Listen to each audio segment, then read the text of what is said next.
So how is everyone? I hope you're all well.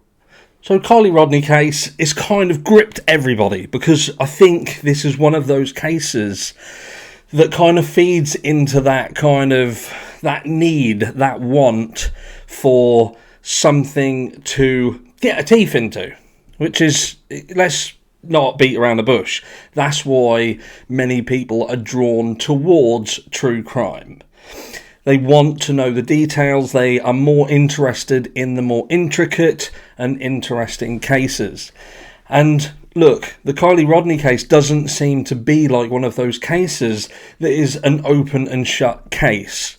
I have referred to her as a young girl who zigged when she should have zagged. And the more we look into this case, it doesn't seem that way whatsoever.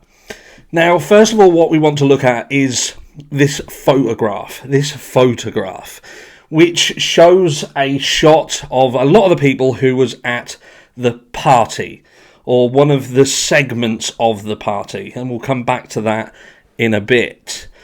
Now, there's an argument that you can clearly see in these photographs, look, that between that gap, there is a light in the background, and look, we can't be 100% sure where this is in comparison to where Kiely's car was found. We can't. We can speculate, of course, but why does that picture even exist? That is my question, because there's nothing there is nobody facing the camera, is there? There isn't anybody standing there. Do you know what I mean? There is. It's not one of those. Now, I originally thought that this picture was a picture that Sammy took, and it wasn't. This was a picture that was sent to Sammy by somebody else's mum who was at the party. Now, this might have already been said by some people. I don't watch a lot of true crime because much of it doesn't interest me the way in which others kind of talk about it, because I feel that it's their way or the highway. Not mention any names, Michelle After Dark. I think that was a little bit harsh, calling out that subscriber of yours and giving them a public annihilation. Anyway, I digress, because other than that, I love what you do. But why does this picture exist? That's what we were talking about. And look, I believe that this was a video. I think that originally this is someone who was taking a video, and they were watching the video, and that was captured in the background, that there was lights that people were looking at. Potential audio. What was the audio on this video? Because there was a question, and there was apparently loads of pictures taken. Loads of pictures. Hundreds of pictures. Hundreds of videos. Not one fucking scene, but there was a lot of them. And I believe this could have been one of those videos. And perhaps that's why we're not seeing videos, because there are videos that show Kiely in a specific situation or things being done. I'm going to come back to that in a minute. Look, if that was a video and there was something seen in the background and something heard and someone's gone, oh my God, screenshot it, send it, and the rest is history. And look, if we look at where the party was in sort of correlation to where the car was found, now on this map here, it would make possible sense that if someone's looking that way, they could indeed have been looking directly at where that car was. There was a straight line from where party was to where car was found. That's just what the map says, not me making it up. That's the map. So party, car, someone's taking a video, seen a picture, there's a picture taken, whatever, and there's a light in the background. That could have been the car.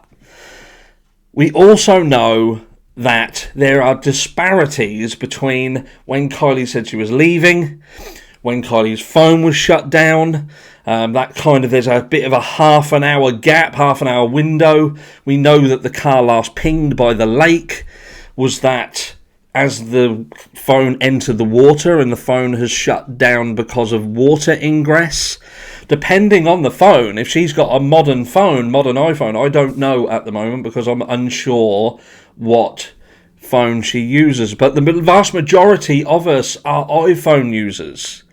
And you must, like I've got an iPhone 13 Pro, and that has got water resistance to quite some degree.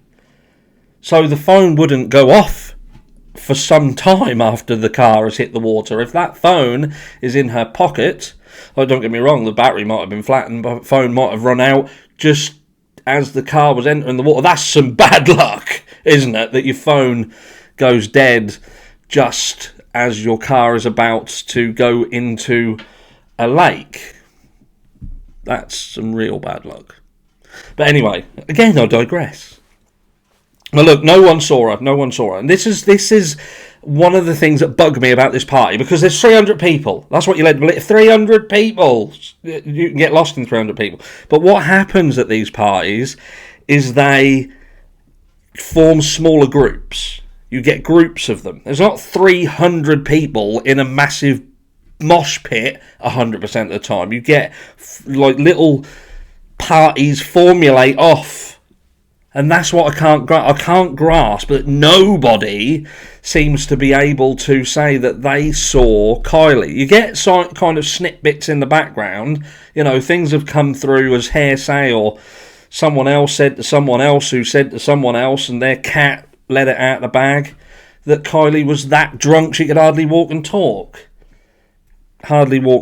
But she could get on the phone and text, I'm guessing in good grammar, that she was at the party, she would be leaving soon, and that she loves her mum. That text message there was someone who was compos mentis. They were not unable to walk or talk.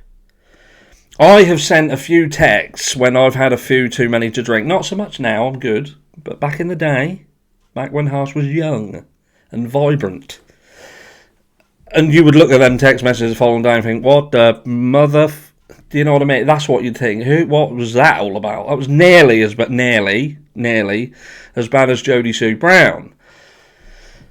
And look, but the text message he sent was very, very... It was the text message that you would expect from someone who was stone cold sober.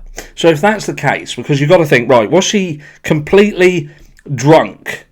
And if that's the case, then why did her close fucking friends let her get in the car and drive?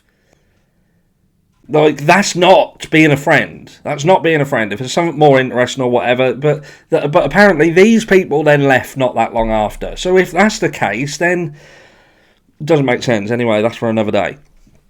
But look, so she was drunk. She was that drunk. So if she was that drunk, she's gone round there, whatever. She's managed to send a text message, fine, but she's got in a car and she's driven that fine as well, to a point where it's then gone down into some water. You're going to sober up when you hit that water, don't get me wrong, and there's, things might come out later on regarding, what happened after the fact. But something just don't sit right. Because even if she weren't that drunk that she couldn't drive, so she's driving that car, you would know you was heading towards the water. There's a difference between driving on tarmac and driving on sand and mud. You'd be thinking to yourself, well, this ain't going well, is it? Something's gone wrong here, and you'd stop. And, even if you're going, what was she doing? Going 60 mile an hour and heading down there? You'd still hit that type of terrain, and it would affect the way the car drives. There would be maybe the car rolled then. But then there's not enough damage to show that the car rolled. And there's a lot of people who are saying that Adventures with Purpose have confirmed that they broke the mirror and broke the window. Where is the phone? Is the phone in the car? Foul play isn't about someone banging someone over the head and throwing them into that vehicle. That's not just how foul play works. Foul play works when there is a situation where someone was hurt, came to harm, and people had the ability to stop it, and they lie to cover that up. Or after the person is hurt, they know that person has been hurt, and they hide the fact that they know. Because there are signs all over this of that exact fact. The facts that I say facts. I need to be careful, don't I? Because that's not a fact. But we know the fact is she was at a party, she left, and ended up deceased. That's fact. We know that she went there with people who were supposedly her friends, who by their own admission claimed that she was drunk, and yet her actions go completely against that because of the text message that was sent, unless she didn't send that text message. I don't know. There are so many things around this case that points to foul play. There is. I wish that wasn't the case. I wish that I could stand firmly in the look, this was a tragic accident, there's lessons to be learned, and what have you. But I'm sorry, I just can't. I just cannot ignore the multiple things around this case that screams someone knew something and they didn't say anything.